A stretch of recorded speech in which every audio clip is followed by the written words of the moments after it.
Morning, folks. I wanted to talk with you today. A couple of things came up this week that I was talking to somebody about, and this issue of trust and forgiveness. And someone might say, well, I've done you wrong, and you said you forgive me, but now you don't trust me anymore. I thought you forgave me.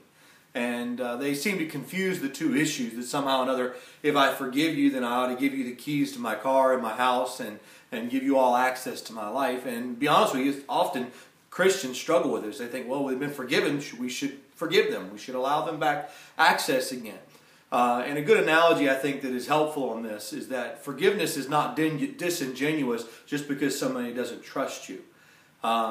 Trust is something, in human terms, it must be earned. We have to earn the trust of other people around us. And so it'd be like if I went to the banker and I was 6 months behind on a mortgage, and I walk into the banker and I said, look, I'm 6 months behind, and here's the reason why. My wife wanted to go on an extra vacation this year, and my son wanted a four-wheeler, and my daughter wanted a new car, and so I bought these things instead of paying my mortgage, and that's why I'm 6 months behind. And so I've messed it all up, I've done wrong, and now I want you to forgive me. And the banker looks at me, and he says, okay, you're forgiven. You don't owe me anything. As a matter of fact, here's the deed to your house. It's free and clear. It's yours. You're forgiven. And man, I'm excited. Wow, he's forgiven me. I'm forgiven. I've got the house free and clear. And I get up to walk out of his office, and I look at him and say, now that I don't have any debt, do you think you could loan me some money?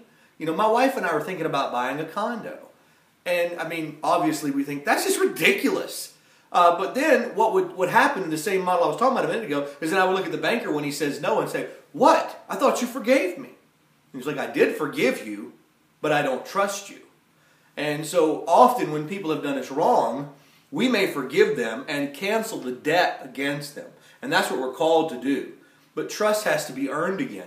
And just because somebody's past debts have been canceled doesn't mean that we trust their integrity or their intentions into the future.